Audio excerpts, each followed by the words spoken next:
So in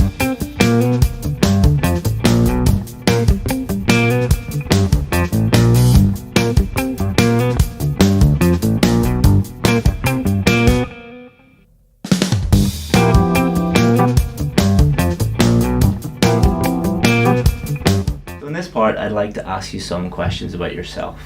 Let's start with what you do. Do you work or do you study? Oh, I'm a student. And what subject? I'm studying MSc Marketing. And why did you choose that subject? Oh, because analytics is big now. Big data is everywhere. And I had a previous experience in SQL, so I decided to come here and study analytics. And what do you hope to do with that degree after you finish? Oh, I hope to work as a data scientist in the future, yeah. Why? Like I said, like big data is everywhere, and I really like SQL and data. I like everything about data. So this degree gives me the opportunity to study it in more detail than I knew previously. So I think, yeah, it is a good opportunity to start a career in data analytics and data science. Okay, now let's talk about your free time. What do you like to do in your free time? Since the past year, I haven't really had too much free time, but usually I just like to read, travel, talk to, like meet my friends, and I also volunteer during the weekends. And do you prefer to spend your free time indoors or outdoors? Depends on the weather. If it's raining, I don't like to go outside, but most of the time, yeah, I would like to go outside that rather than stay in my room. And what did you like to do in your free time when you were a child? Oh, I used to read a lot. Just keep reading books all the time. So I never used to like go out and play much. I used to get scolded a lot by my parents, like go out and play with kids your age, but I always used to stay indoors and read. And what are you going to do in your free time this weekend? Oh, this weekend, like I said, I volunteer. So I volunteer at the Macmillan Cancer Support. So I would be going visiting patients and providing counseling to them. Good. So now let's talk about travel. Do you like to travel? Yes, I do. Why? Because I like getting to know other countries, their culture, how people live, like what they like, stuff like that. It's interesting to me. And where is a popular tourist destination in your country? Oh, in my country, people mostly like to go to Europe because it's like colder, and I come from a very warm country, so it's like a pleasant change for them. So most of us would like to go to America or anywhere in the Europe where it's colder. Is traveling abroad very popular in your country? Oh yes, it is. It is quite popular. So people mostly go travel during the summer, but it's always summer in India. So yeah, I think movies have a huge role to play in it because they show all these destinations where there's snow-covered mountains and all, and that's very fascinating for us because we don't really get snow, at least not where I come from. And where would you like to travel to in the future? Oh, there are still a lot of places in India that I haven't seen, so I might go there as well. And I really like Bali, so Bali and Greece, yes. So I'm going to give you a topic, and I'd like you to talk about that topic for 1 to 2 minutes. You'll have 1 minute to prepare before we begin, and you can make some notes. Do you understand? Yes. Okay.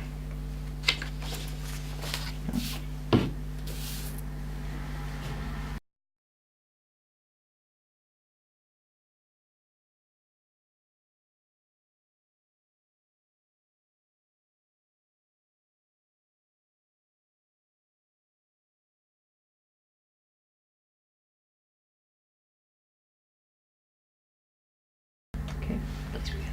Okay. The type of clothing that I like to wear is mostly generally casual, but I wear different types of clothes on different occasions, like everyone else, I suppose. So, like, regardless of the weather, in India we have a lot of festivals. So, usually I do like to wear casual clothes, but like just a jeans and a t-shirt. But like on occasions, on festive occasions, I wear like traditional Indian clothes, and I get them specifically made because they like you can't really buy like traditional Indian clothes in the malls and all. But for personally, I do get them made, tailor made for me, and because then you can choose your own style, your designs. There are a lot of like stuff like that. So yeah, um, when you go to a temple, I wear like pure simple clothes because that is the tradition. So that makes me feel like really peaceful and calm because most of the time you wear like simple clothing when you go to a temple. So it makes me feel calm when I wear those clothes. And during festivals, when I wear like those traditional Indian clothes, it makes me happy because it's like a festival I've been celebrating since I was a kid. So during Diwali and Holi and all. Yes, in Holi I wear like everyone wears white clothes because they throw colors on you. So you get like you go out with a white cloth, and then when you come back, it's like all colorful. So different clothes for different occasions, I suppose. Here I have been wearing a lot of warm clothes, and that makes me feel really really warm. Yeah, and I buy clothes from different stores, I suppose, depending on what kind of clothes I want. And oh my god.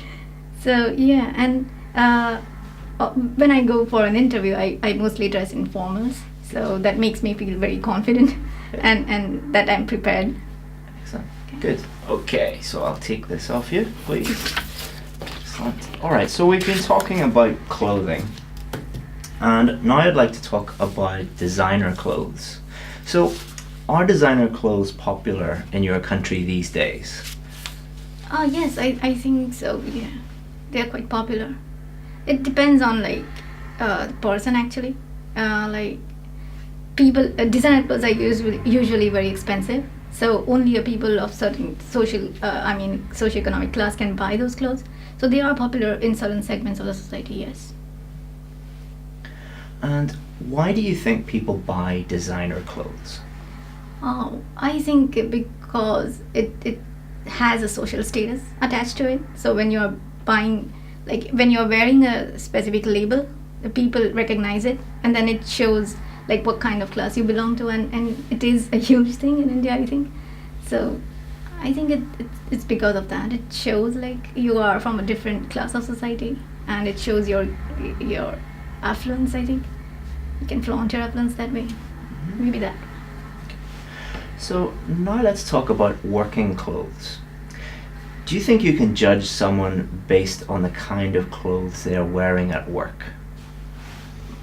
I personally don't, but I think there is a certain image attached to what you're wearing, and people build up perspectives about how someone is based on what they're wearing, I think. But personally, I don't. And should people be forced to wear certain clothes in work? Well, they shouldn't be forced, but I think ever since like we were young, we are told to wear certain clothes in certain settings because it's appropriate. So in schools we wear uniforms, and we are trained that way. When we go to a temple, we have a certain set of clothes. When we have festivals, we have certain set of clothes. So I think when we are trained to dress in a certain way in a certain setting, you get used to it. So I don't think it's like people are forcing you to wear like formal clothes in an office setting. But oh, it's a tricky one. Well, I don't think someone should be forced, but as individuals, we should be aware enough of what not to wear in an official setting. So we should make that decision by ourselves. So you don't feel like you're forced to do it. And how have work clothes changed in the last couple of decades? I think it has become less formal now in a lot of settings. Like I think companies like Google have made it really popular to where like engineers, they're like smartest of people, they just go to office wearing casual clothes, just in a t-shirt and jeans, which is very casual. And they lay more importance on your work ethic, like how you work and how much you contribute rather than what you wear.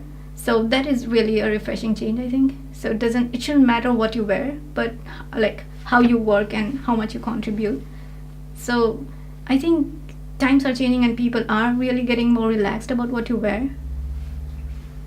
Okay, that's the end of the test. Well done. Thank you. So the speaking test has 4 criteria. So pronunciation is number 1, Then we have lexical resource, which is just another way of saying vocabulary. And then we have grammatical range and accuracy, so let's just call that grammar. And then we have fluency and coherence.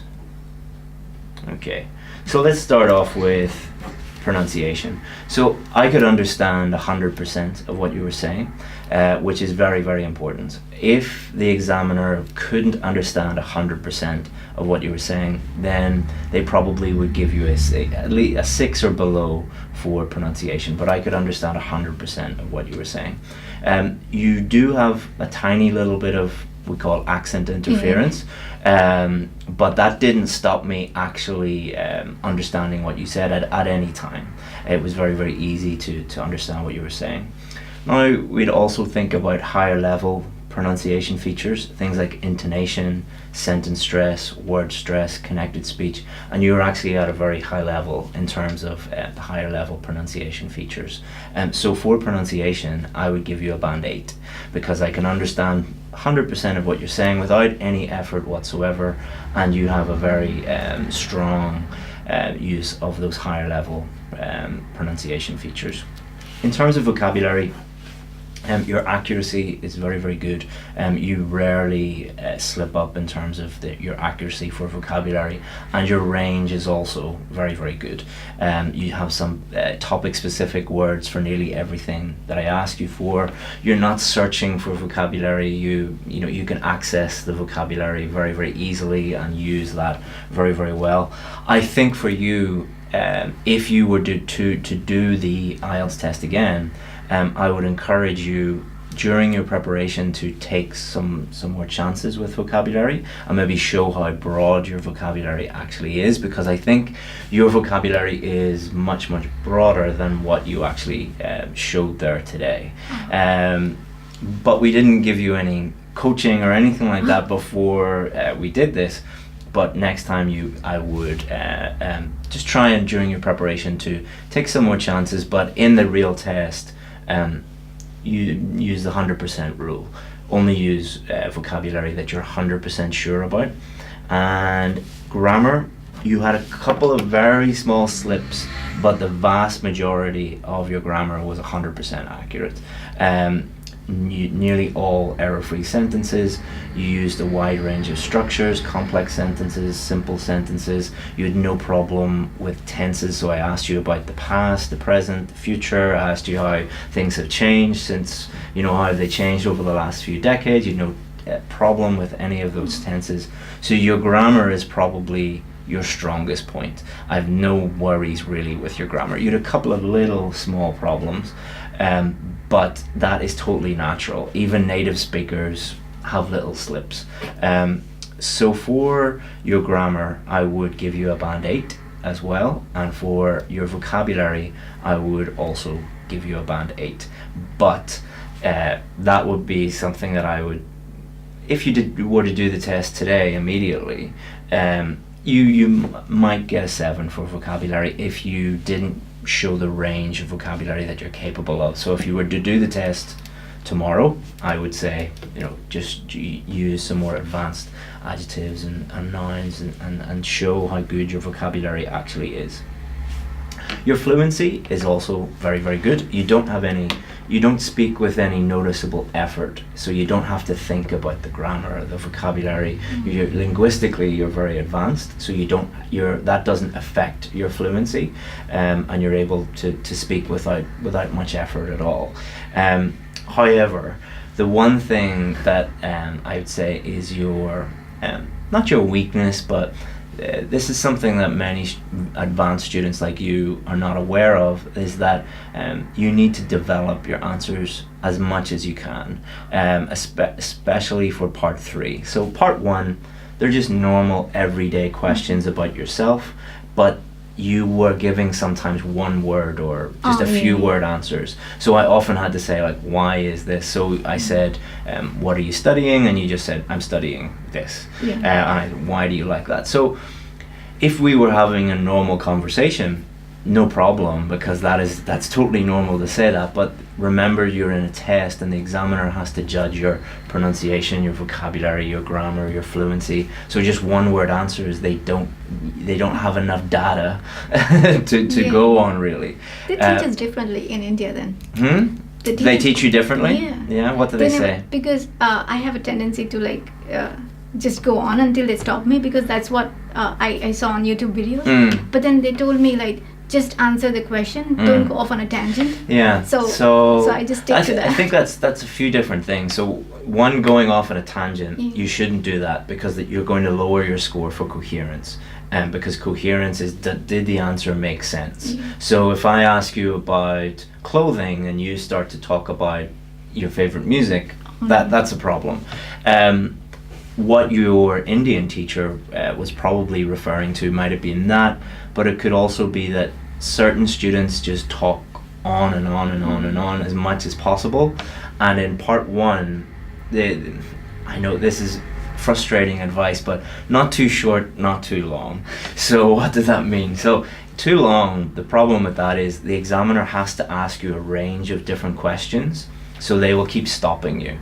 And often students will be like, oh, what did I do? Did I do something wrong? And they will get very flustered. So a good teacher should not tell you, just keep talking on and on and on and on, especially for part one.